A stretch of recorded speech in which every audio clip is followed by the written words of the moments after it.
Le decíamos que para hoy nos vamos a meter en la interna del Frente Amplio con dos personas que están llamadas a tener un rol preponderante si es que el Frente sigue en el gobierno y hay un tercer gobierno del Frente Amplista. Recibimos ahora a Raúl Sendic. Buenas noches, gracias por su compañía. ¿Qué tal? Buenas noches, gracias. Bueno, usted creó un grupo que se llama Propuesta Uruguay 2030, que entre otras cosas se ha dedicado a realizar foros, uno de ellos en el interior, en Durazno.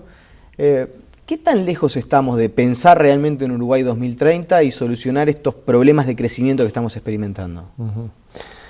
Bueno, en realidad cuando estaba esto hace 2 años más o menos que hicimos la propuesta y empezamos a trabajar y se hicieron las primeras presentaciones y se pusieron a trabajar los grupos programáticos. Hay 14 grupos trabajando en áreas diferentes: infraestructura, economía, desarrollo de ciudades, educación, para medio ambiente, pensando en el Uruguay del mediano plazo, porque el 2030 ya ni siquiera es de largo plazo, estamos hablando de mediano plazo.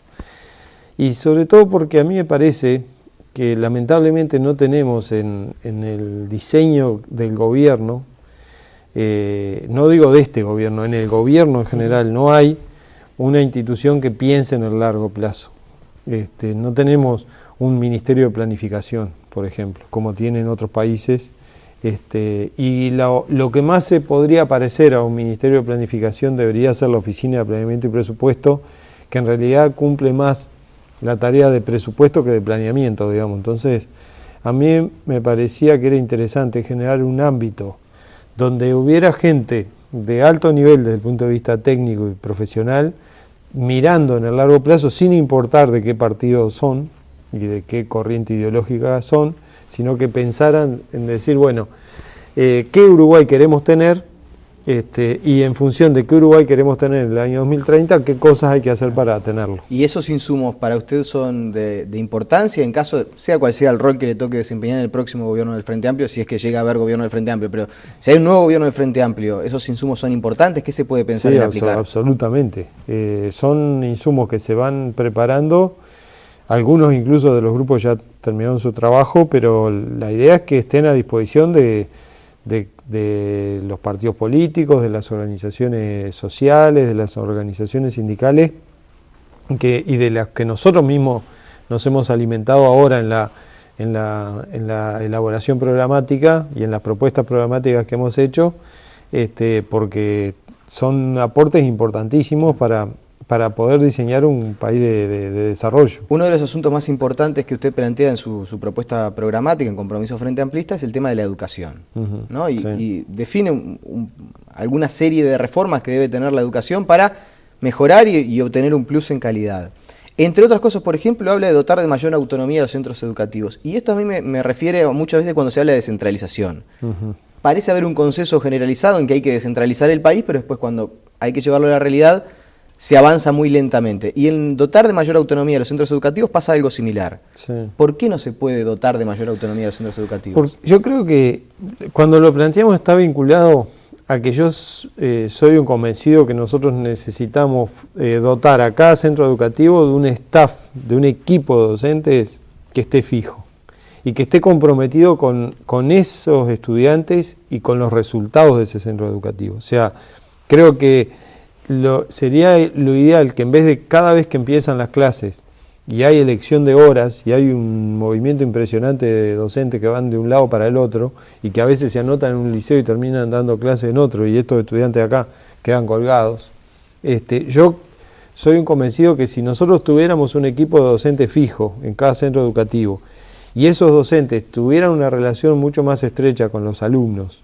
y pudieran hacer un seguimiento de los alumnos y estar comprometidos con las metas y darle su propia impronta acá al liceo, con autonomía, con una cierta autonomía, incluso a veces hasta por regiones del país. Nosotros tenemos regiones que son granjeras, regiones que son madereras, regiones que son cañeras, regiones que son arroceras. Entonces, esa regionalidad y especificidad que hay en el país debería permear a la educación.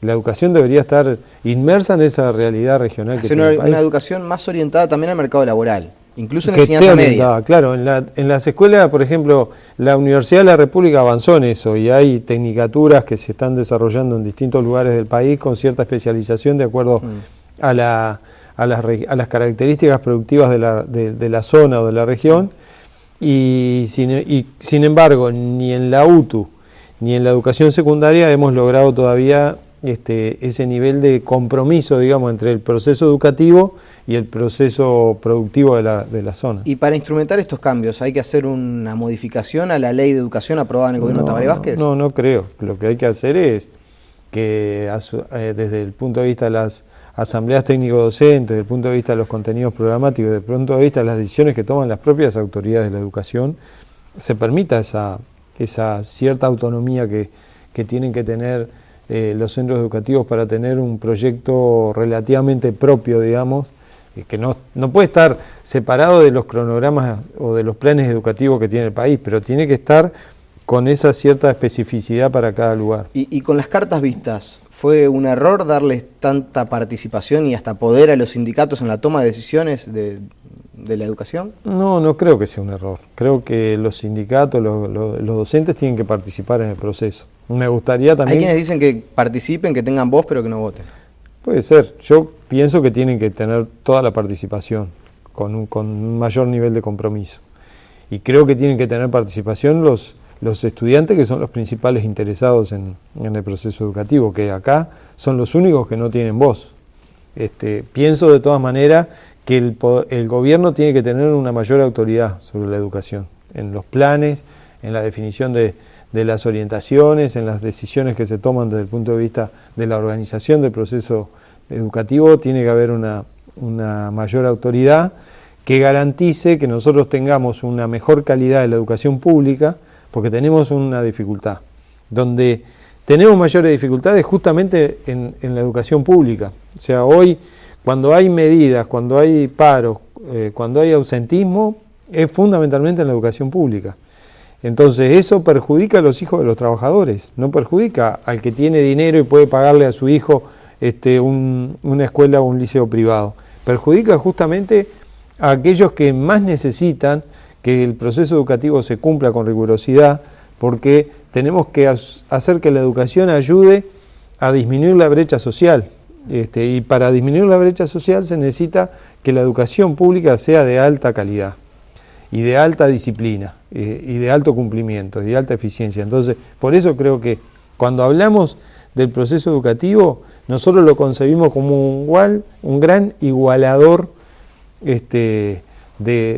un gran generador de mayor justicia e igualdad social, ¿no? Bien, lo invito a hacer una pausa. Después de la misma vamos a meternos un poco más en la interna partidaria del Frente Amplio, ver cómo se van perfilando los distintos sectores. Hacemos la pausa y enseguida estamos de vuelta.